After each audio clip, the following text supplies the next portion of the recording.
आखिर कैसा होता हिंदुस्तान अगर मुगल भारत न आए होते तो? मुगलों की कौन सी गलतियों के चलते हुआ भारत का पतन? आखिर कैसे खत्म हुआ मुगल अंपायर? बाबर या फिर जहांगीर? कौन था इसका कारण? जानने के लिए इस वीडियो को एंड तक जरूर देखिएगा। मुगल साम्राज्य, जिसे कि मोगल साम्राज्य के नाम से भी जाना जाता है, ने 16वीं शताब्दी और 17वीं शताब्दी के दौरान भारत और पाकिस्तान और बांग्लादेश की भूमि पर शासन किया। मुगल जातीय रूप में मंगोल थे, लेकिन धर्म से वे इस्लाम धर्म के अनुयायी थे। पहला मुगल साम्राज्य बाबर का था। वह दिल्ली में अफगान शासन के बाद 1526 में एक स्थिर साम्राज्य स्थापित करने वाला व्यक्ति था। ऐसा कहा जाता है कि बाबर चंगेज खान और तैमूर लंग नामक दोनों खतरनाक नेताओं से जुड़ा था। बाबर के बाद हुमायूं, जो कि उसका बेटा था, उसने साम्राज्य संभाला। हुमायूं का बेटा अकबर भारतीय इतिहास के सबसे मशहूर बादशाहों में से एक था। उसके काल में मुगल साम्राज्य का बहुत बड़ा विस्तार हुआ। दक्षिण भारत के कुछ राज्यों को छोड़कर पूरा भारतीय उपमहाद्वीप उसके शासन में था। बाबर 12 वर्ष की उम्र में राजा बन गया था, लेकिन 47 साल की उम्र में मरते दम तक वे युद्ध में जुटे रहे। इसके बावजूद बाबर ने पारिवारिक जिम्मेदारियां भी निभाई। उनकी जिंदगी पर माँ और नानी का गहरा असर पड़ा, जिन्हें वे बेइंतहा प्यार करता था। वे अपनी बड़ी बहन के लिए एक आदर्श भाई था।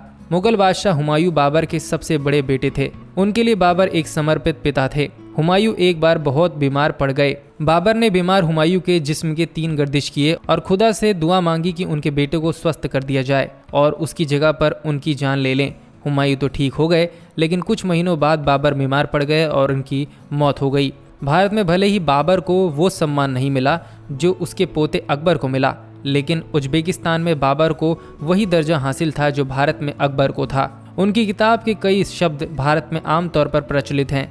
मैदान शब्द का भारत में पहली बार इस्तेमाल बाबर नामा में दिखाई देता है।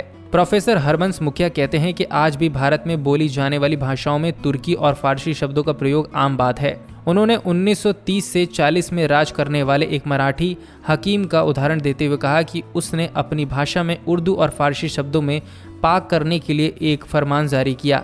उनके एक सलाहकार ने कहा कि हुजूर, फरमान समेत आपके फरमान में इस्तेमाल किए गए 40% शब्द फारसी और उर्दू के हैं। बाबर दुनिया के पहले शासक थे जिन्होंने अपनी आत्मकथा लिखी थी। बाबर नामा उनके जीवन की नाकामियों और कामयाबियों से भरी पड़ी है।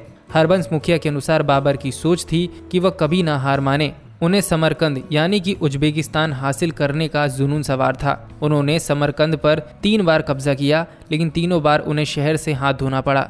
अगर वह समरकंद के राजा बन जाते तो शायद काबुल और भारत पर कभी भी राज करने के बारे में नहीं सोचते। भारत में अंग्रेजों के आगमन को एक नए युग का सूत्रपात माना जाता है। सन 1600 ईस्वी में कुछ अंग्रेज व्यापारियों ने इंग्लैंड की महारानी एलिजाबेथ से भारत से व्यापार करने की अनुमति ले ली थी। इसके लिए उन्होंने ईस्ट इंडिया कंपनी नामक एक कंपनी भी बनाई। उस समय भारत में मुगल बादशाह जहांगीर का शासन था। हॉकिंस अपने साथ इंग्लैंड के बादशाह जेम्स प्रथम का एक पत्र जहांगीर के नाम पर लाया था। उसने सन 1608 से 1609 के दौरान जहांगीर के राज दरबार में स्वयं को राजदूत के रूप में पेश किया था तथा घुटनों के बल झुककर उसने बादशाह जहांगीर को सलाम किया। चूँकि वह इंग्लैंड के सम्राट का राजदूत बनकर आया था, इसलिए जहांगीर ने भारतीय परंपरा के अनुसार अतिथि का विशेष स्वागत किया तथा उसे सम्मान भी दिया। जब अंग्रेजों का दूत कैप्टन हाकिम मुगल सम्राट जहांगीर के दरबार में भारत से व्यापार करने की अनुमति लेने गया तो जहांगीर ने अनुमति नहीं दी। लेकिन 1615 तक ऐसा क्या हुआ कि टॉमस रो जहांगीर के दरबार में व्यापार की अनुमति लेने गया तो जहांगीर ने उसे न सिर्फ व्यापार की अनुमति दे दी, बल्कि उसे काफ़ी सम्मान भी दिया। तो क्या आप इस बात का अंदाज़ा लगा सकते हैं कि जहांगीर ने ऐसा क्यों किया होगा और इसकी अनुमति पूरे भारत को कैसे गुलामी में धकेल दी गई? दरअसल इसका कारण उसकी बेटी थी।